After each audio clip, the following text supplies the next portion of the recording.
This week, we're watching John Wick.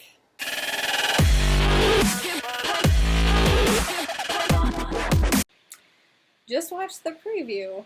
This is not going to be a feel-good film. This man is angry. I think his wife died and left him a puppy, and then the puppy died. I normally love car chases, but even I don't think so. So much guns, and then violence, and then digging up ammo from the ground. We'll see. Now this is the movie that your parents warned you about when they said R-rated movies glorify violence. This glorifies violence. It's violence with a fancy suit, lots of guns, angsty faces, and not too much plot. So, starting at the beginning of the movie, first, the dude dies, sort of Reservoir Dogs style with some concrete. Second, you flash back to his wife dying. Horrible. 0 for 2. Beginning to a movie. I'm already feeling depressed. Then, shortly after, some randos try to steal his car at a gas station. When he doesn't let them, they come to his house and kill his dog that his wife got him after she died, like P.S. I love you style. This is horrifying and awful, and I was ready to turn the movie off, but because I care about you people, here I am. Next, something in this man, John Wick, snaps, and he says, I need to get violent revenge on everybody. He had killed everyone who came in and killed his dog, and somehow the police officer shows up and is totally cool with that situation. Also, the garbage man is in his pocket, comes over, cleans the bodies up, and even like Windexes the blood off the windows. Pretty tidy.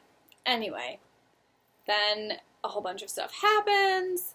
He goes to this random hotel where violent people go and tries to start killing the dude that kills the dude that killed the dog, and etc. All the characters start getting introduced. I start getting confused. The one guy that I can sort of kind of remember has a red shirt and a suit jacket and is the dude's father who stole his car and killed his dog.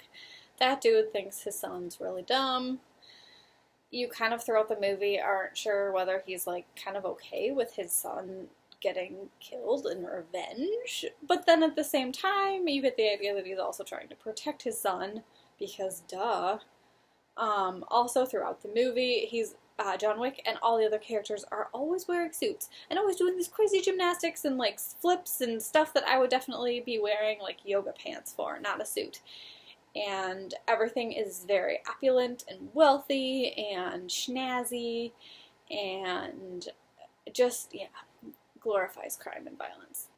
They're in this red circle place with a swimming pool with all these models, and he comes in and he starts shooting everyone up, but I don't think it's allowed to shoot people up in the hotel.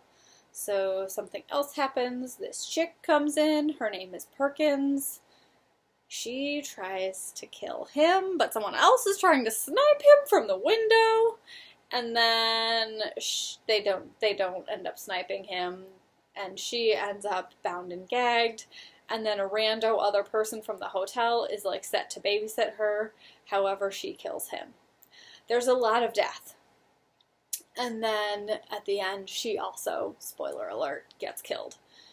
Which, I don't really like her, but she was the only female character in the whole movie, so that was another downer. Besides the dead wife, who you keep seeing his videos of on his phone, which is really sad. Then, wrapping it up toward the end of the movie, lots of car chases. Oh, I forgot the most important part. He takes a sledgehammer type deal, sledges through the concrete in his garage, which is really fancy, and unburies like some ammo that apparently he buried there. Next time, maybe just store it in a safe. Save yourself some time later. Anyway, back to the end of the movie. He kills the son eventually, in this like horrible ending with cars slamming all over the place. Then he and the father get into some sort of a duel. Oh yeah, then the dude is gonna stab him. And he like lets him stab him and then gets the knife back and then he stabs him in the neck, and then that's kind of, you know, the end. And then he like goes back to die, which is the beginning part of the movie that you've already seen. And then you note that he's not dying, he's actually somehow alive. This movie was fraught with stapling people back together and all sorts of horrifying situations that should be brought to professional medical attention. There was definitely a lack of any kind of like cops or law enforcement or laws in general, and it was all very strange. Out of 300 minutes of violence, this film gets 299 minutes of violence. Would not watch again.